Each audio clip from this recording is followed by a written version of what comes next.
So let's continue with part 4 of our series on famine, in which I've, in a colloquial manner, that means conversational manner, endeavored to convey to you like a broad spectrum of stuff that kind of coalesces into this big crisis, which I foresee happening in a very short span of time. If you would like a number, I'd say by March, April, May, and latest August of next year. And I'm not a prophet, so I think that that's okay. I don't think I have to be more specific than that to have credibility. Even if it happens in September of next year, I will feel that I was conscientious and diligent about the job for which I get paid. I simply cannot see how it is possible that we in South Africa, and I'm going to come back to the point on which I ended the last video in a minute.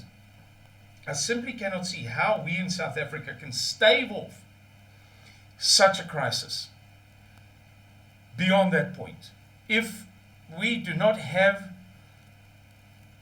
a serious food crisis in South Africa by somewhere within the period that I've described to you. I will feel that I have failed, and failed miserably, because every piece of research that I do suggests that this thing is very, very big and very nearby. And now, again, to continue, why in South Africa? Well, I'll give you for instance, the largest exporter of cooking oil in the world has curtailed exports for fear of global shortage. The largest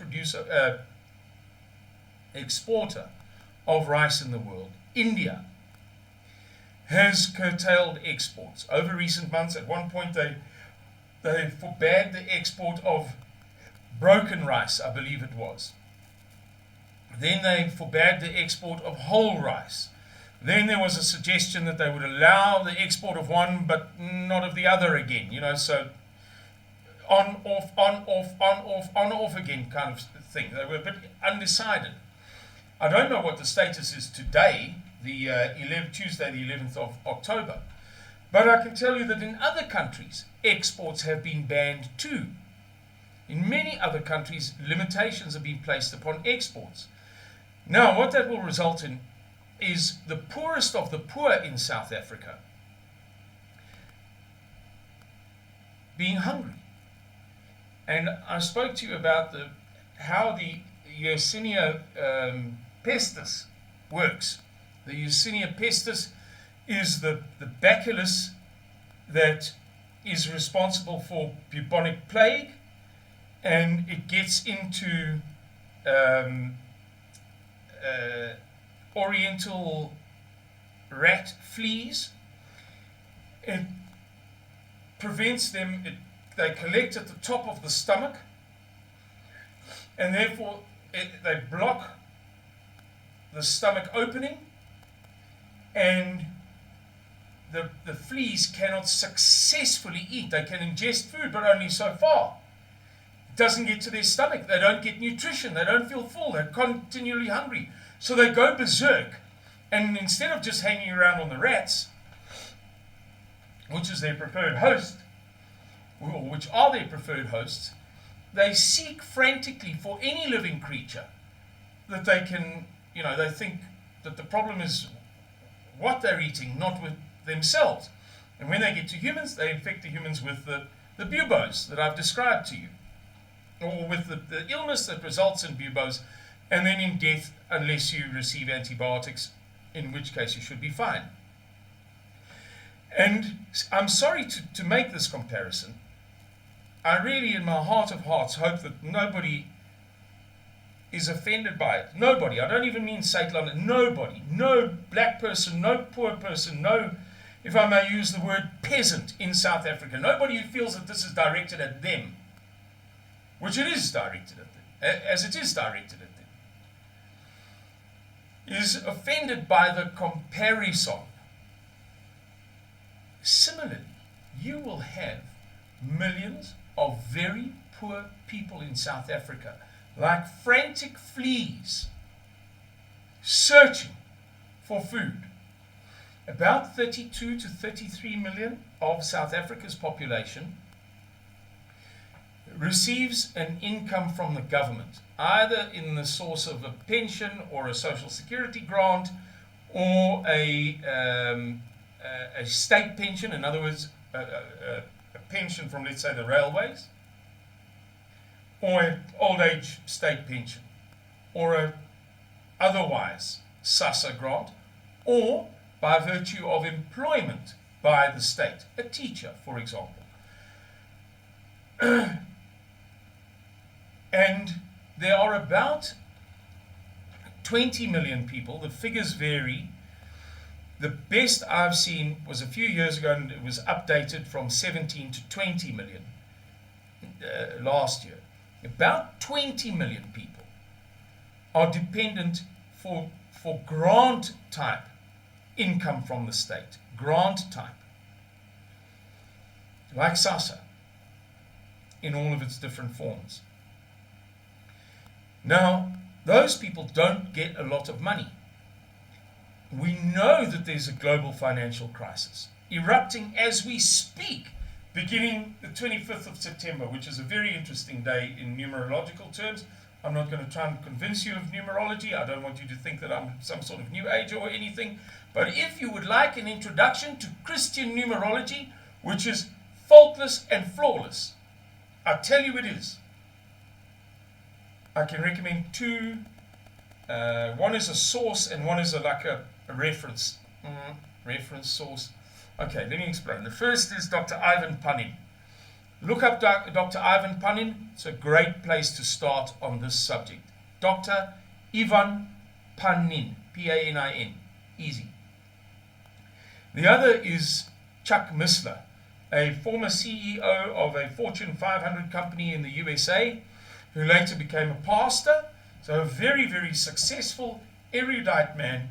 And he gives some great lectures on this subject. And the best that I can recommend is the one to the Women's Institute. So if you search on YouTube, Dr. Chuck Missler, Women's Institute lecture, or Women's Institute sermon, or Women's Group sermon, something like that, you'll get it, because I stumbled across it about 10 years ago, and then found it again about 2 or 3 years ago. And you'll see for yourself, it's nothing strange, it's nothing weird, it's just the fingerprint of God in the Bible, if I may use that term. Anyway, the 25th of September was very important in those terms, and there are strong reasons to believe that the true extent of the global financial crisis will be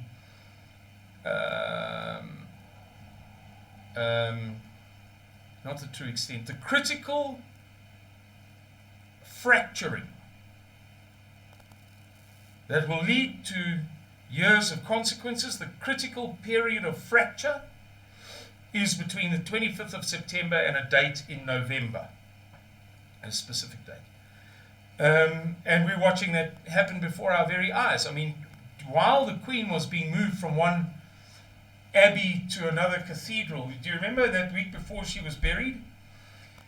On, I think it was the Wednesday prior to the burial, she was being moved from whatever it was, St. Stithian's Abbey to St. Edmund's Cathedral. The Bank of England did a technical default on a £500 billion debt. Imagine a 2 trillion rand debt. And then 2 weekends ago now, going back 10 days, 11 days, 12 days. I'm on the verge of saying 13 days. I'm trying to figure it out in my mind. But 2 weeks ago, towards the end of the week, and then over the weekend, bonds are what, or sovereign bonds are what countries issue to raise loans. So they say to the world, we need R1 billion, and you can buy these coupons, sometimes referred to bills, sometimes referred to as notes, sometimes referred to as gilts. But you can buy this note, this bond, and we'll pay you back over a certain period of time. And because we're a country, the most stable entity on planet Earth, more stable than any company or business, we're going to be here for another 100 years, your money is safe with us. And so traditionally, they pay back the people who buy their debt, people who lend them money. They call it buying debt. Very low returns. You're guaranteed to lose money if you compare it to the performance of gold or the performance of the stock exchange or most of the stock exchange.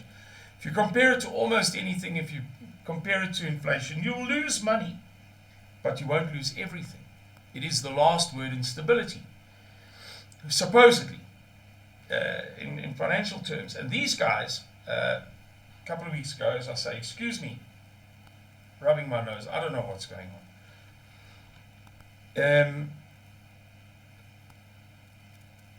There was so little faith in the UK bonds following the new Prime Minister and her hopelessly unqualified Chancellor of the Exchequer, that means Minister of Finance's new budget, that a company called BlackRock, the biggest company in the world, most evil corporation in the world,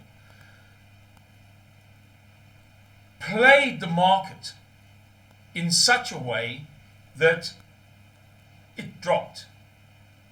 We needn't get into all the technicalities, but quite simply, they played the market. They looked at the market, they said, this is a bunch of bull dust, we're pulling out some of our support. That caused the whole bond market in the UK to drop, which resulted in the assets of 7 of the UK's biggest pension funds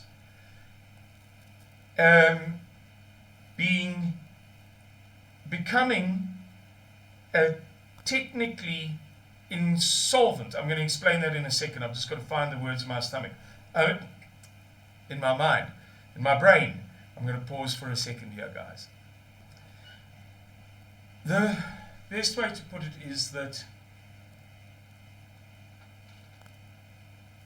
pension funds must be stable, reliable, and dependable, as a bond market should be.